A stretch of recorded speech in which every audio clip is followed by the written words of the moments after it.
প্রাক্তন নেতৃত্ব, এই জেলার আমাদের প্রাক্তন সম্পাদক, একজন না আমাদের এই জেলার একটা দিন ধরে সোশ্যাল মিডিয়ার যুক্ত, ফলে আপনাদের এই সভা সমাবেশের যে প্রস্তুতি এবং সেই প্রস্তুতিতে আজকে বিজ্ঞান প্রযুক্তি বড় মেশিন এসবটা যখন একদিকের কর্নারে চলে গেল, তখন শ্রমিকরা যাদেরকে র্যাটম্যান বলল, তারা চিনি হাতুড়ি নিয়ে ওই সুরঙ্গের ভেতর ঢুকে তাদেরকে উদ্ধার করে নিয়ে শেষ কথা বলবে শ্রম, শেষ কথা বলবে আমার দুটো শক্ত হাত, আর সেই হাত দিয়েই ওটা পরিবেশকে রক্ষা করার জন্য এবং হৃদয়ের ভালোবাসার ডিভাইডের প্রতি আবেগ, লড়াই এবং আরো একবার দায়িত্ব দেওয়ার জন্য আপনাদের সমাবেশে যা প্রস্তুতি, যেটুকু আমি সোশ্যাল মিডিয়াতে দেখেছি, তার জন্য আপনাদেরকে লাগছিলাম আরো একবার আমাদের কাজকে মনে করিয়ে দেওয়ার জন্য। মিডিয়া চালানো কেন? এখন তো হাতের খেল আলাদা, চাকরি ভর্তি চাকরি বিক্রি করা, হিসেব লিখে রাখা ওদের হাতের কাজ, তাহলে ওরা দেখাবে না। आज खबरों का कागज या मीडिया का कोई न्यूज अगर आप ना पढ़े तो आप अनइन्फॉर्म्ड रहेंगे, और अगर पढ़ लिए तो मिस इन्फॉर्म्ड रहेंगे। সত্যি কথা বলার সাহস নেই। কালীঘাটের কাকু কি বলবে তার জন্য বন্ধুর উদ্গ্রীব হয়ে আছে। রাজ্যের পরিযায়ী শ্রমিকরা বাইরের রাজ্যে পড়ে আছে, তারা কি খাবে, তারা ফিরতে চাইছে কিনা চিৎকার করে বলছে, সে কথা শোনার মুরদ না। কারণ গলায় যে পাট্টাটা লাগানো আছে, সেই গলার পাট্টাটা টিকি হয়ে যার হাতে ধরা আছে, সে তো মোদি মমতাকে পুষে রেখেছে নিজের সম্পত্তি রক্ষা করার জন্য। बोले तो जिसका लाठी उसका भैंस, और निर्णय आप लोगों को लेना है ये जे भैंस का कादा से ढुके शुधुमात्र कादा छिटছে তাকে একটু কাজে লাগাতে পারি কিনা, তাই লাঠিটা যদি প্রয়োজন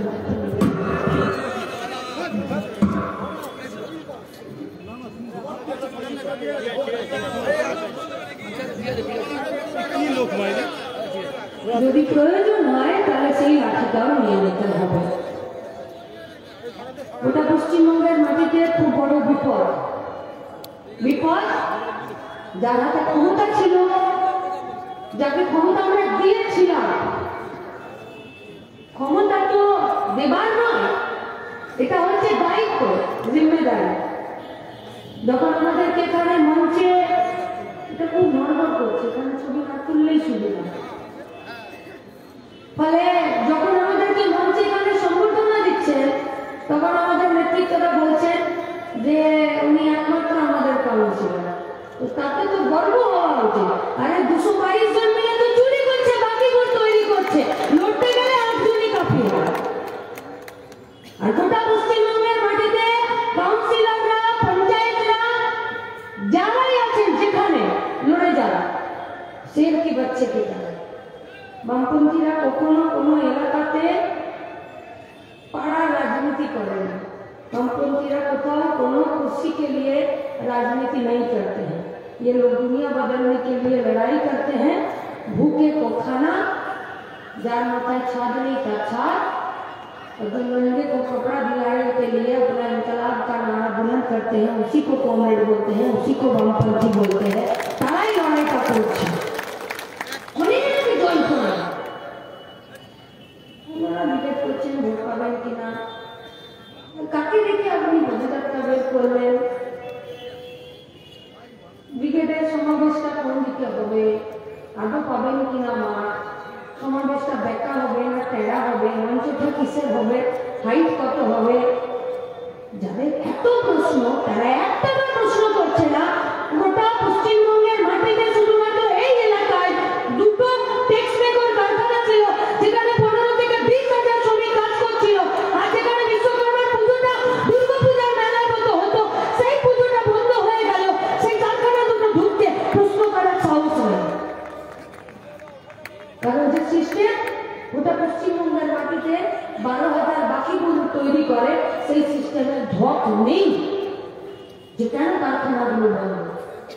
আপনাদেরকে জিজ্ঞেস করছি, এই গোটা চত্বর জুড়ে কিছু ব্যাগের কারখানা আছে, আর আমাদের কলকাতা থেকে শুরু করে আসানসোলে গোটা এলাকার ফুটপাথগুলোতে যে এত ব্যাগের কারখানা আছে, আমরা জিজ্ঞেস করছি একটা ব্যাগ তৈরি করার জন্য কালো কাপড়টা, ওই চেনটা, ওই পিঠে যেটা ধরে সেই বেল্টটা, ওই যে প্লাস্টিকের যেটা ক্লিপ হয় সেটা যেটাতে বেল্টটা ঢুকিয়ে দেয়, এই যে এতগুলো জিনিস ভেতরে যে কাপড়টা বসানো, সবগুলো আমরা পারি না তৈরি করতে। বাংলাদেশের মধ্যে এবিলিটি নেই যে আমরা এই জিনিসগুলোকে তৈরি করতে পারি।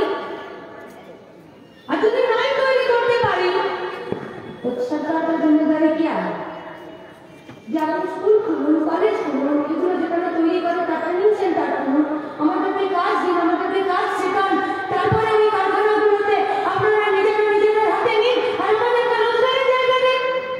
কিন্তু সরকারের অভিমুখ হলো ৮,৩২২টা স্কুলে তালা লাগিয়ে দিন, নতুন করে ২১,০০০ মধ্যে দোকান খুলে দেওয়া। সে কি করে ব্যাগের কারখানা খুলবে? সম্ভব? সম্ভব না। अच्छा पार्चे ना पार्चे ना करबे। क्यों? क्योंकि वो लोग एक ऐसा देश का निर्माण करना चाहते हैं, वो लोग ऐसा स्टेट का, ऐसा राज्य का निर्माण करना चाहते हैं जहाँ पर पश्चिम बंगाल से लेकर पूरा भारतवर्ष का धरती में सस्ताई लेबर पावा जाएगा, जाते এই পশ্চিমবঙ্গে ভালোবাসার মাটিতে তৈরি হয়। আর একটা বাজার তৈরি হোক যে বাজারে সস্তার মাল দিতে, কারণ কারখানা না হলে, কাজ না থাকলে, চাষে আয় না হলে, এখানে যে রেলের ওই কামরার যে বডিগুলো তৈরি হয়েছে, বডি তৈরি করার যে কারখানাগুলো ছিল, সেখানে যে অর্ডারগুলো আসার কথা, সেই অর্ডারগুলো এলো না। কেন? কারণ যার অর্ডার নেবার কথা ছিল তিনি তো নাগরিককে বসিয়ে থ্যাংক ইউ বলে দিয়েছেন। যার ওখানে চিন্তা করার কথা ছিল তিনি তো অর্ডার বলছেন আমি ঘুষ খাই কিন্তু আমার গ্যাস কম হয়। কেন? কারণ যদি উনি ঘুষ খাওয়ার আমাদেরকে ট্রেনিং দিয়ে দিয়েছেন। যেটুকু ট্রেনিং বাকি ছিল সেটুকু প্রশাসনিক মিটিংয়ে জেলা ধরে ধরে বলেন আপনার মধ্যপ্রদেশ বাড়ছে কেন, আপনি প্রাণায়াম করেন। আমার রাজ্যের ভবিষ্যৎ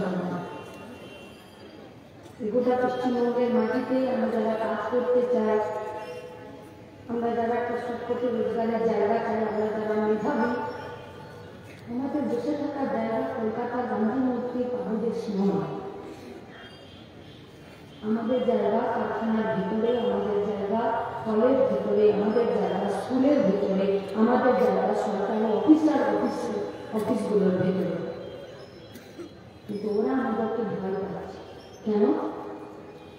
কারণ পাহাড়ে বাচ্চাদের রক্তের তেজই ছিল যারা রক্তের সব তৈরি করেছিল। ওরা আমাদেরকে ভয় পাচ্ছে কারণ আমাদের রক্তে এখনো বীরাঙ্গনা মাতঙ্গী হাজরাদের রক্তের উষ্ণতাটা আমাদের শরীরে বয়। ওরা আমাদেরকে ভয় পায় যে আমরা অত্যাচারের শেষ থেকে যাই, সেটা কিংসফোর্ড হোক, সেটা সাইমন হোক, তাতে আমার নাম ক্ষুদিরাম হতে পারে, আমার নাম বিনয় বাদল হতে পারে। ওরা আমাদেরকে ভয় পায় কারণ আমরা সত্যি বলতে পারি রাজা তুই নন্দ আছিস, তোর কাপড় কোথায়। আমরা সত্যি সব কথা বলতে পারি কারণ আমরা দেশকে আর রাজ্যকে আর মানুষকে বন্দর দিয়ে নিজেদের চেয়ার পাঠানোর রাজনীতি করি না। তাই ওরা আমাদেরকে ভয় পায় কাজ দিতে। তাই ওরা লাস্ট 12 বছরে 2 লাখ বেকার ছেলেমেয়েদেরকে কন্ট্রাকচুয়ালি নিয়োগ করেছে। और जो लोग सर्वे करता है, जो लोग रिसर्च का रिपोर्ट देते हैं, वो लोग बोल रहे हैं कि गोटा भारतवर्ष से गोटा পশ্চিমবঙ্গে মাসে 20,000 থেকে 80,000 টাকা সে যদি বেতন পায় তাহলে সে মধ্যবিত্ত। মুখে হাত দিয়ে বলুন তো, আজকে যারা এই সমাবেশে উপস্থিত আছেন বা দূরে আমাদের কথা শুনছেন, মাসে 20,000 টাকা রোজগার কার আছে? কার আছে? কত শতাংশ মানুষের আছে? নির্লজ্জ বেহায়া দোকান কাটা তৃণমূলের টাকাটা বিজেপির কাছে নিজেদের জমি আর নিজেদের কাছে বিজেপির কাছে নিজেদের মাথাটা বন্ধ দিয়ে রেখে এসছে।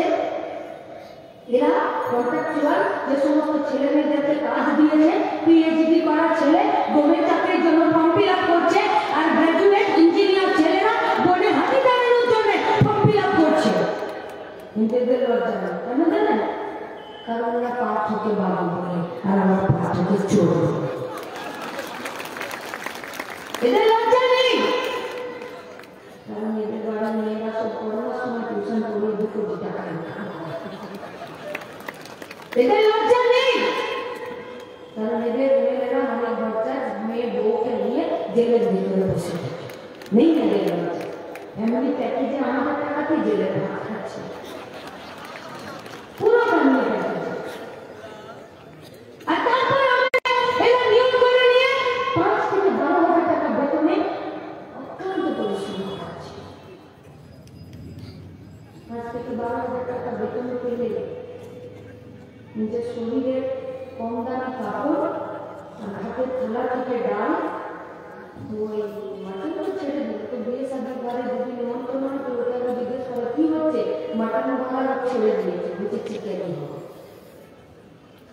শাক সবজি মাছ ভাত, ডাল হবে না, নুন হলুদ শুকনো লঙ্কা 5 ফোড়ন তেল দিয়ে সবজিটাতে একটু ঝোল বেশি করে খাচ্ছে, কারণ ভাতটা মাখতে হয়।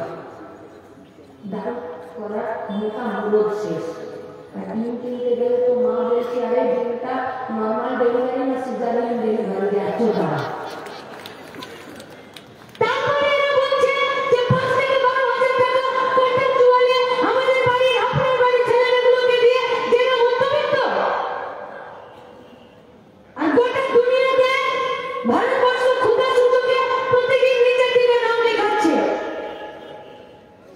मोदी है तो मुमकिन है पाकिस्तान को घर में घुसकर मारने का बात करते हैं, और भारतवर्ष में जो लोग 140 कोटी भारतवर्ष नगर से दुबला पेट पूरे खेते देते समय हिंदू राष्ट्र बनाते थे। कौन हिंदू राष्ट्र? এদের হিন্দু রাষ্ট্র হচ্ছে শুধুমাত্র উঁচু জাতি আর ব্রাহ্মণ হওয়ার জন্য কোনো গরিব তাদের কাছে দাঁড়িয়ে আমাকে ইচ্ছা করে দেবে আমি সেই হিন্দু রাষ্ট্রে বিরোধী। এই হিন্দু রাষ্ট্র আমার রাষ্ট্র নয়। নয়, যে হিন্দু রাষ্ট্রে শুধুমাত্র একটা ইন্টারকাস্ট ম্যারেজ হয় বলে তাকে খুন করার অধিকার পাওয়া যায়, সেই হিন্দু রাষ্ট্র আমাদের নয়। এই হিন্দু রাষ্ট্র আমাদের নয়, যে হিন্দু রাষ্ট্রে মানুষ অনেকগুলো প্রজাতি ছিল, শুধুমাত্র আমরা যারা হোমোসেপিয়েন্স আমরা আমাদের সোল এবং মস্তিষ্কের দ্বারা আজকে 4 পা থেকে 2 পায়ে বানিয়েছি, আর আমাদের আঙ্গুলগুলো 5টা ফাঁক হয়েছে, আর আমরা বর্ষা এবং অস্ত্র ধরতে পারি। এইটা হচ্ছে আমাদের সোল। আর এটা বিবর্তনবাদ, যে হিন্দু রাষ্ট্রে আমার বইয়ের সিলেবাস থেকে বিবর্তনবাদ রবীন্দ্রনাথ আনন্দ সাম্রাজ্যবাদ দেয়, সেটা আমার দেশ নয়।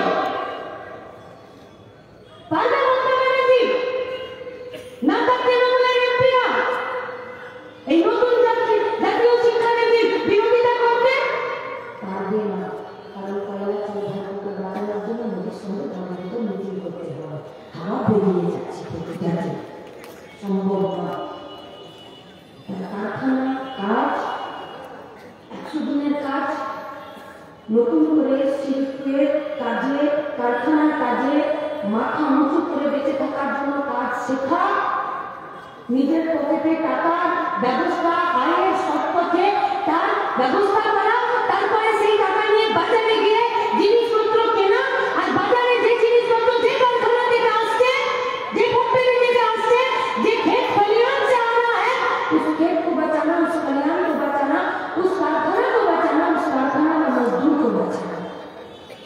কিন্তু আমার পকেটে যদি টাকা না থাকে, আমি যতই বলি এই এলাকায় যে একটা জুট মিল আছে, সেই জুট মিলটাকে বাঁচাতে পারবো না।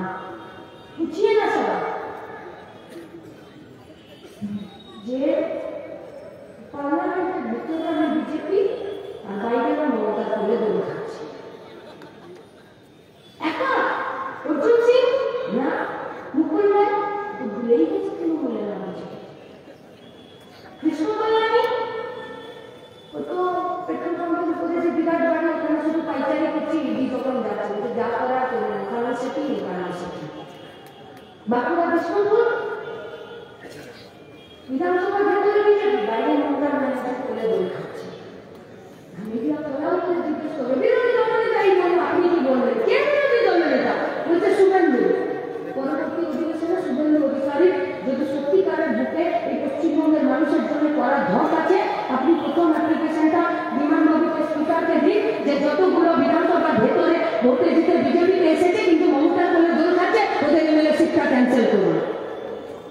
বিরোধী দলের একটা তকমাটা পকেটে জীবনে বেরিয়ে চলে আসবে, এত সহজ নয়। মানুষের ত্রুটি টুকে ধরার জন্য গোটা ভারতবর্ষের গোটা পশ্চিমবঙ্গের আর্থিক নীতিকে জলাঞ্জলি দেওয়ার জন্য তারা একসাথে কর্পোরেটের দালালি করছে আমাদের লড়াইটা তার বিরুদ্ধে। আর লড়াইটা যখন দেশ বদলানোর বিরুদ্ধে তখন একটা বৃহৎ সমাবেশের অনুমতি পেতে দুলাল ভাইকে বেশি কিছু এনার্জি করতে লাগে না, ওটা এমনি এমনি পাওয়া যায়। দম ধরে লড়াই করতে হবে। ইস্যু যদি কাজ হয়, ইস্যু যদি শিক্ষা হয়, ইস্যু যদি অর্থনীতি হয়, ইস্যু যদি আবাস যোজনা হয়, ইস্যু যদি পঞ্চায়েতে পৌরসভাতে পিএসসিতে স্বচ্ছতার সাথে নিয়োগ হয়, তাহলে সেই ইস্যু পার্লামেন্টের ভোটেও প্রভাব বিস্তার করবে, ক্রিকেটের মাঠ ছেড়ে দেবে না। তাই দুহাত বাড়িয়ে আপনাদের কাছে আবেদন করে গেলাম, পশ্চিমবঙ্গের মাটি লড়াকু জনগণ সমন্বয় জনগণের মাটি। তাই আজকে পানিঘাটি এই চট্টগ্রামের এই ইউসুফপুরের এলাকার যে সাধারণ মানুষেরা আমাদেরকে আবার আরেকবার মনে করিয়ে দিয়েছেন যে শ্রম পরিশ্রম